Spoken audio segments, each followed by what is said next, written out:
Dans l'assemblée des saints, assoiffé je me tiens, que ton onction descende sur moi.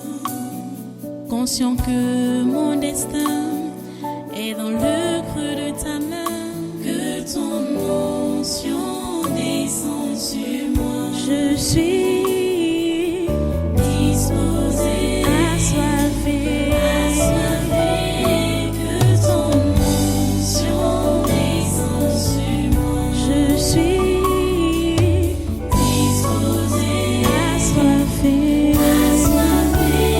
que ton onction descende sur moi.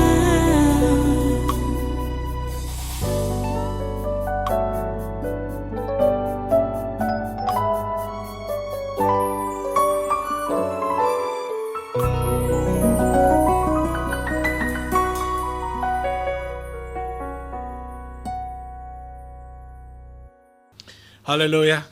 Reste debout, nous allons prendre notre Bible maintenant, et prends ta Bible, étant debout, prends ta Bible, et nous allons repartir dans Colossiens. Repartons dans Colossiens. Vous savez que c'est toujours la suite de l'enseignement, c'est-à-dire les principes de Christ, et non nos principes. Et nous sommes esclaves de Dieu, donc serviteurs de Dieu, enfants de Dieu ou esclaves de Dieu. Nous devons fonctionner selon les principes de Christ et non selon nos principes. C'est ça qui nous a conduit jusqu'à aller là où nous, au verset 7 de 1 Corinthiens 4, qui nous fait donc comprendre que nous avons tous, chacun a une distinction, et cette distinction-là, il a reçu ça de Dieu, et il doit mettre cela au service des autres, tout ce que nous avons reçu comme distinction. C'est comme si plusieurs personnes n'ont pas encore, ce message n'est pas encore entré dans les esprits pour être appliqué. Allons dans Colossiens chapitre 3. Colossiens chapitre 3. À partir du verset 1. Nous lirons aujourd'hui, je crois, jusqu'au verset 17. La lecture sera un peu longue. Colossiens 3. À partir du verset 1 jusqu'au verset 17. Si donc vous êtes ressuscités avec Christ, cherchez les choses d'en haut, où Christ est assis à la droite de Dieu. Le chrétien est ressuscité avec Christ. Il doit chercher les choses d'en haut, où Christ est assis à la droite de Dieu. Verset 2. Affectionnez-vous aux choses d'en haut, et non à celles qui sont sur la terre. Car vous êtes morts, et votre vie est cachée avec Christ en Dieu. Quand Christ, votre vie, paraîtra, alors vous paraîtrez aussi avec lui dans la gloire. Faites donc mourir les membres qui sont sur la terre, l'impudicité, l'impureté, les passions, les mauvais désirs et la cupidité qui est une idolâtrie. C'est à cause de ces choses que la colère de Dieu vient sur les fils de la rébellion, parmi lesquels vous marchiez autrefois lorsque vous viviez dans ces choses. Mais maintenant, renoncez à toutes ces choses, à la colère, à l'animosité, à la méchanceté, à la calomnie, aux paroles déshonnêtes qui pourraient sortir de votre bouche. Ne mentez pas les uns aux autres, vous étant dépouillés du vieil homme et de ses œuvres, et ayant revêtu l'homme nouveau, qui se renouvelle dans la connaissance selon l'image de celui qui l'a créé. Il n'y a ici ni grec, ni juif, ni circoncis, ni incirconcis, ni barbare, ni scythe, ni esclave, ni libre. Mais Christ est tout et en tous. Ainsi donc, comme des élus de Dieu, saints et bien-aimés, revêtez-vous d'entrailles de miséricorde, de bonté, d'humilité, de douceur, de patience. Supportez-vous les uns les autres Et si l'un a sujet de se plaindre de l'autre, pardonnez-vous réciproquement. De même que Christ vous a pardonné, pardonnez-vous aussi. Mais par-dessus toutes ces choses, revêtez-vous de la charité qui est le lien de la perfection. Et que la paix de Christ à laquelle vous avez été appelés pour former un seul corps règne dans vos cœurs et soyez reconnaissants. Que la parole de Christ habite parmi vous abondamment. Instruisez-vous et exhortez-vous les uns les autres en toute sagesse, par des psaumes, par des hymnes, par des cantiques spirituels, chantant à Dieu dans vos cœurs sous l'inspiration de la grâce. Et quoi que vous fassiez en parole ou en œuvre, faites tout au nom du Seigneur Jésus, en rendant par lui des actions de grâce à Dieu le Père. Prions le Seigneur. Dieu trois fois saint, nous te remercions pour ta parole de ce jour et de ce moment que tu nous donnes. Nous te prions, Père Saint, que tu disposes nos esprits à la recevoir et surtout à l'appliquer dans nos vies au quotidien. Seigneur, ton intervention est nécessaire. Seigneur, s'il te plaît, enlève la grande oreille qui empêche plusieurs de comprendre, Seigneur, et exerce les oreilles de leur entendement. Ô Dieu, s'il te plaît, nous te supplions de le faire.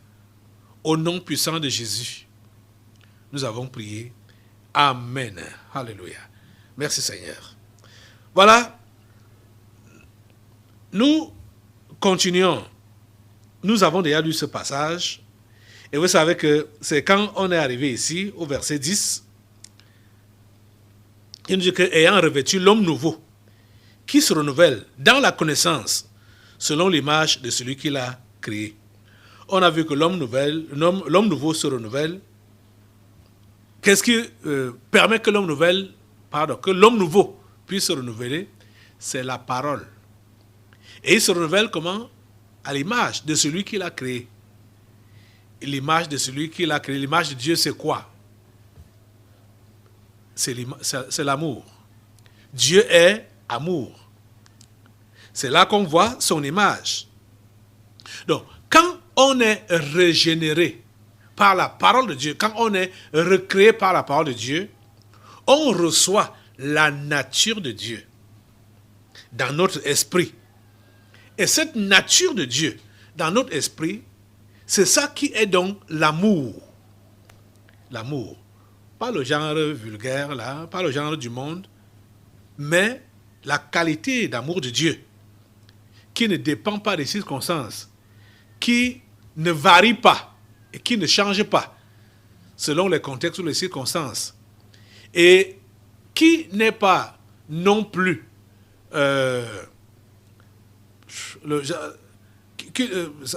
y a le terme là, comment ça m'échappe là, qui n'est pas indulgent, voilà, qui n'est pas indulgent. L'amour de Dieu, je vous dis qu'il faut le connaître, il faut l'avoir pour être et demeurer vrai chrétien. Il faut fonctionner selon la nature de Dieu. Selon la nature de Dieu, qui est donc l'amour. Et il n'y a pas de différence entre les gens. Il n'y a pas de différence. Pour dire que, bon, moi, je suis... ma nature à moi, c'est ceci, c'est cela, machin, tout ça là. Je suis homme ou femme, ou je suis camerounais, ou français, ou américain, ou anglais, donc, ou je suis juif, je suis grec. Il n'y a ici ni grec, ni juif, ni circoncis, ni incirconcis, ni barbare, ni scythe, ni esclave, ni libre. Mais Christ est tout et en tous. Donc, pas question de classe sociale, pas question de couleur de la peau, pas question de nationalité, ça importe peu. Pas question de sexe, pas question d'attribut ou de fonction dans l'Église. Ce que Dieu a fait en nous, en tant que chrétiens, en tant que ses enfants, il a fait pour tout le monde, de la même manière. Et nous demande de nous comporter de la même manière, c'est-à-dire de nous comporter comme lui, de la même manière. Il n'y a pas de différence. Il n'y a pas de différence. Et c'est pourquoi il a continué. Avant, vous savez qu'à partir d'ici, nous avons vu d'autres versets qui nous ont donc conduit à 1 Corinthiens 13. Puisque en dehors de ça, là, on allait à 1 Pierre 1, verset 13 à 23. On allait à 1 Pierre 2, verset 1 à 5. Mais dans Colossiens ici, quand il a dit que, ayant revêtu l'homme nouveau, qui se renouvelle dans la connaissance, selon l'image de celui qui l'a créé. Selon l'image de celui qui l'a créé. L'image de Dieu, c'est quoi? C'est l'amour. Et il dit donc, il n'y a ici ni grec, ni juif, ni circoncis, ni incirconcis, ni barbare, ni scythe, ni esclave, ni libre, mais Christ est tout et en tous. Il continue donc, verset 12. Ainsi donc, ayant donc cette image, et ton âge, que ce soit physique ou spirituel, compte peu, ton sexe compte peu, ta race compte peu, ta nationalité compte peu, ça n'a pas d'importance. Parce que Dieu ne fait pas de différence entre des différences physiques. Il continue en disant que, ainsi donc, comme des élus de Dieu, nous sommes donc des élus de Dieu, saints et bien-aimés, revêtez-vous d'entrailles des miséricordes. Vos entrailles. Les entrailles, c'est quoi? C'est tout ce qui est dans le ventre là. C'est-à-dire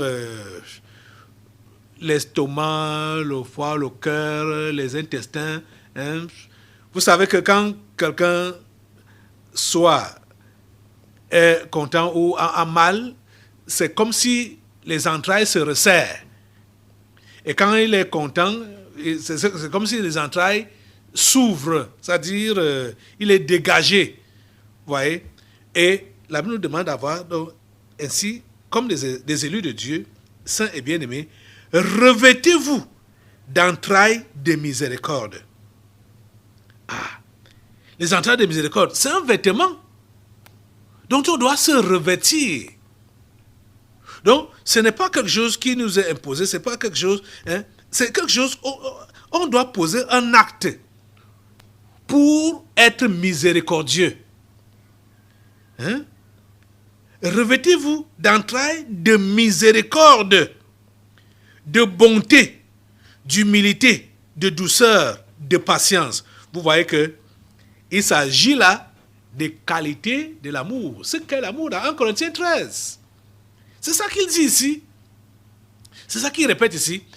Je vous dis que la Bible n'est pas compliquée à comprendre. Et les conseils qui nous sont donnés tournent comme ça. C'est-à-dire, ça tourne sur les mêmes choses. Les mêmes choses. Vous comprenez ça? Ainsi donc, comme des élus de Dieu, saints et bien-aimés, revêtez-vous d'entrailles de miséricorde, les entrailles de miséricorde, les entrailles de bonté, les entrailles d'humilité, les entrailles de douceur, les entrailles de patience. Et verset 13, supportez-vous les uns les autres. Et si l'un a sujet de se plaindre de l'autre, pardonnez-vous réciproquement. De même que Christ vous a pardonné, pardonnez-vous aussi. Vous voyez, ce qui est dit au verset 12 et 13 là, c'est ce qui est chanté dans 1 Corinthiens 13, parlant de l'amour. Parce que c'est ça qu'on voit ici. Donc, c'est la même chose. L'amour supporte tout. C'est ça qu'on a vu, non? Dans 1 Corinthiens 13. Verset 13 dit, supportez-vous les uns les autres. Quand on nous demande déjà de nous supporter les uns les autres, ça veut dire que certains pourraient avoir des comportements ou des habitudes ou des agissements qui nous obligent à les supporter. On doit supporter. Supportez-vous. Supportez-vous. les uns les autres. Et si l'un a sujet de se plaindre de l'autre, pardonnez-vous réciproquement. Ça veut dire que quand on dit même là qu'il faut se supporter, il faut supporter les uns les autres, voilà. C'est ça qui est dit. Parce que dans un conflit, même si j'ai tort à 99% et mon adversaire, qui est mon frère ou ma soeur en Christ, a tort à 1%, nous avons tous tort. Et ce qui nous est demandé ici, nous supporter les uns les autres, ça veut dire que tu aies tort à 99% ou que tu aies tort à 1%, vous devez faire le même exercice, se supporter. Ne dis pas que comme c'est l'autre qui a beaucoup offensé, c'est trop dur pour que je puisse supporter cette charge-là. Ce fardeau-là, c'est trop gros.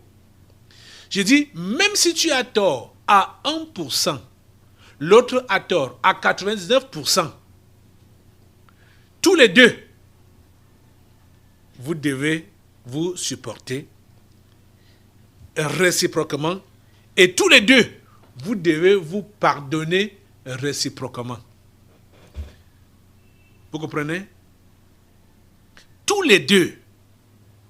Mais on a souvent remarqué que quand deux personnes sont en conflit,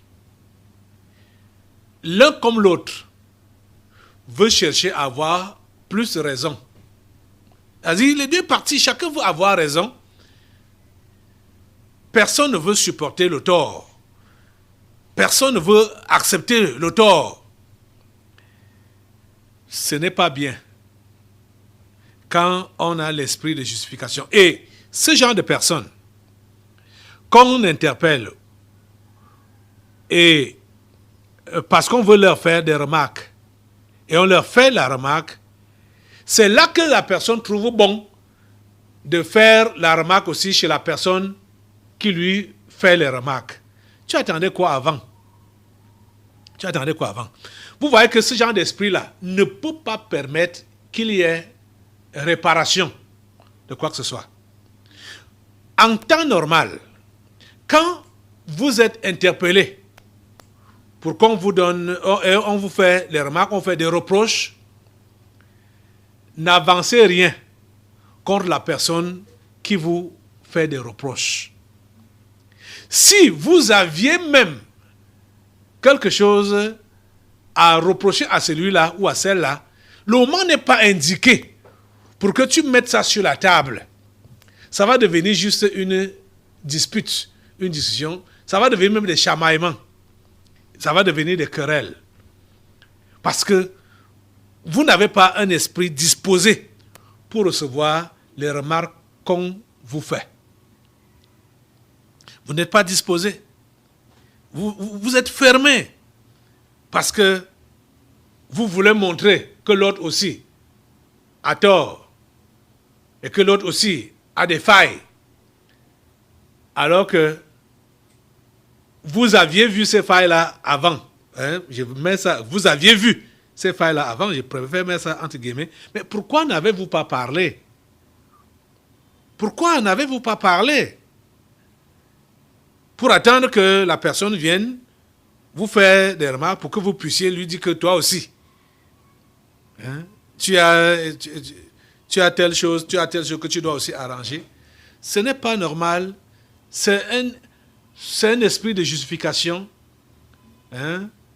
Ce n'est pas bien. Et ça ne peut pas t'aider, ça ne peut pas te faire avancer dans ta foi. Si vous avez eu un choc, un conflit, oui, un conflit, et que vous vous asseyez, donc pour en discuter, c'est là que chacun peut dire à l'autre ce qui l'a choqué, ce qui lui a fait mal, et trouver un terrain d'entente. Déjà, si vous avez eu un choc, ce qui est normal ou ce qui est clair, c'est que, comme je l'ai dit au début, chacun de vous a une part de responsabilité. Même si ta part est moindre, tu dois reconnaître ça et demander pardon et arranger cela, que ta part soit moindre ou grande, il faut arranger et non essayer de se justifier. Supportez-vous les uns les autres. Nous avons besoin de... Et vous savez que ce n'est que la personne qui a la nature de Dieu, dont l'amour, qui peut supporter. 1 Corinthiens 13 nous a fait comprendre que l'amour supporte tout. L'amour supporte tout. Quand toi tu éclates pour dire je ne peux plus supporter, ça c'est insupportable.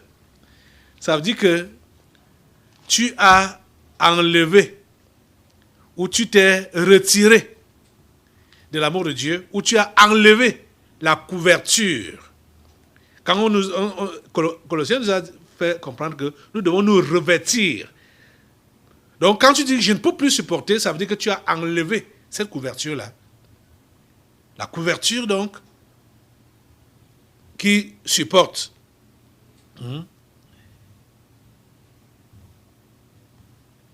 L'amour excuse tout, croit tout, espère tout, supporte tout. Donc, en fait, c'est ce que Paul a dit dans 1 Corinthiens 13 là, qu'il redit ici dans Colossiens, dans un autre contexte, ou un contexte similaire. Donc, pour nous montrer, pour nous montrer que c'est dans l'amour qu'on doit travailler, qu'on doit marcher, dans l'amour. Supportez-vous les uns les autres. Et si l'un a sujet de se plaindre de l'autre, pardonnez-vous réciproquement. Donc, pardonnez-vous les uns les autres. Pardonnez-vous les uns les autres. De même que Christ vous a pardonné, pardonnez-vous aussi. Et c'est pourquoi Jésus a enseigné la prière en disant que quand vous priez, dites, pardonne-nous nos offenses, comme nous aussi nous pardonnons à ceux qui nous ont offensés. Comme Christ nous a pardonné, c'est comme ça qu'on doit pardonner. Jésus-Christ nous a pardonné sans réserve, sans dire je pardonne, mais je n'oublie pas. C'est sans réserve. Vous voyez?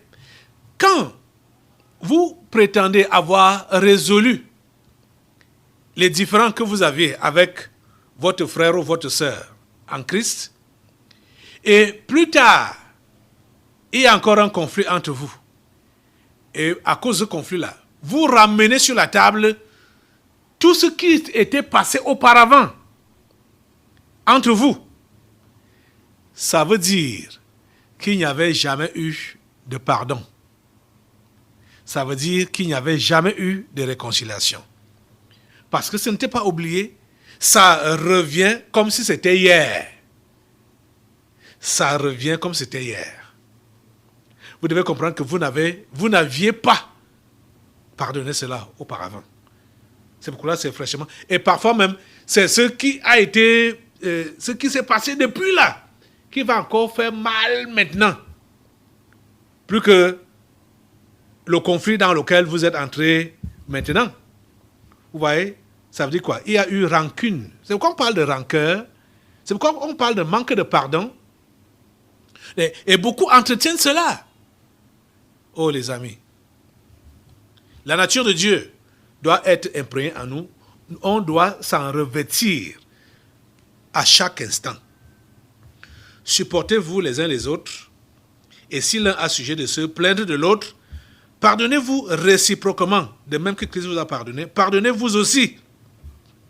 Mais par-dessus toutes ces choses, revêtez-vous de la charité qui est le lien de la perfection. Alléluia. L'amour, c'est ça le lien de la perfection. revêtez-vous. Donc on se revêt également de la charité. On se revêt de l'amour, qui est donc le lien de la perfection. Le lien. Quand vous avez l'amour, vous avez tissé un lien entre vous. Et quand vous êtes liés par l'amour, rien ne peut vous séparer. Rien ne peut vous séparer. Vous comprenez? Mais par-dessus toutes ces choses, revêtez-vous de la charité, revêtez-vous de l'amour, qui est le lien de la perfection. Et que la paix de Christ à laquelle vous avez été appelés pour former un seul corps. C'est ça qu'on est en train de voir. On a été appelés pour former un seul corps, un seul corps. Nous sommes donc membres de ce corps-là et membres les uns des autres pour servir les autres. Si tu es la main, c'est pour servir tout le corps. Si tu es le pied, c'est pour servir tout le corps. Tu es la bouche, la tête ou n'importe quel membre que tu es, c'est pour servir tout le corps.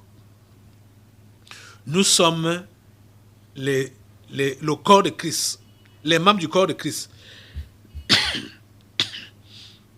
Et que la paix de Christ, à laquelle vous avez été appelés pour former un seul corps, règne dans vos cœurs et soyez reconnaissants.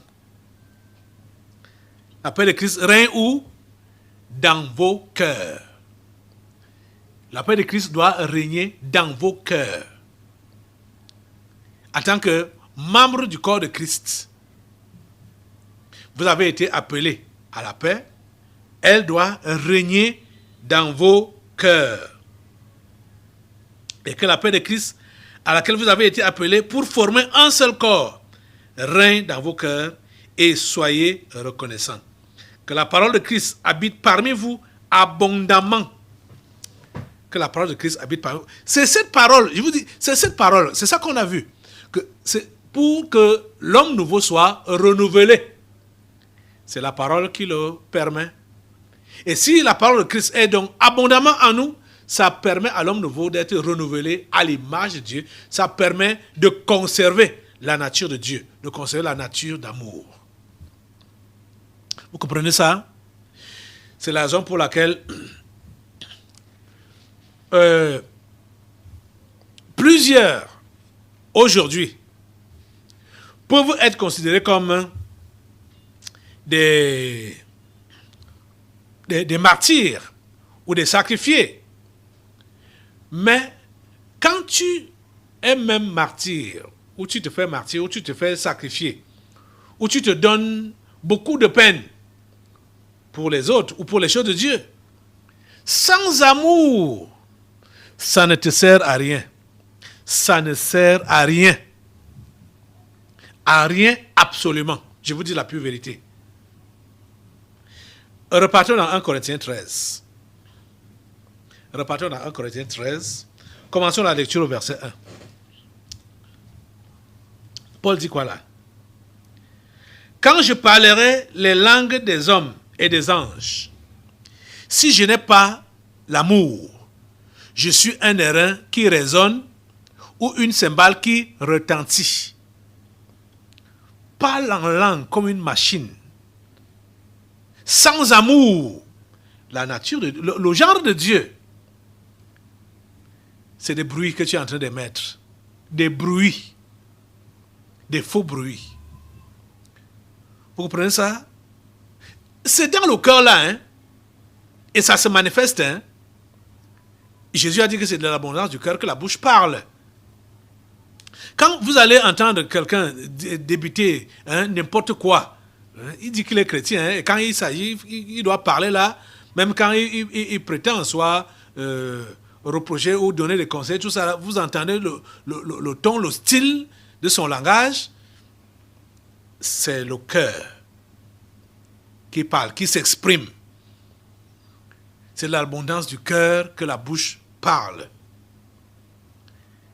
Quand je parlerai les langues des hommes et des anges, si je n'ai pas l'amour, je suis un airain qui résonne ou une cymbale qui retentit. Et quand j'aurai le don de prophétie, la science de tous les mystères et toute la connaissance, quand j'aurai même toute la foi jusqu'à transporter des montagnes, si je n'ai pas l'amour, je ne suis rien. Et quand je distribuerai tous mes biens pour la nourriture des pauvres, et quand je livrerai même mon corps pour être brûlé, si je n'ai pas l'amour, cela ne me sert de rien.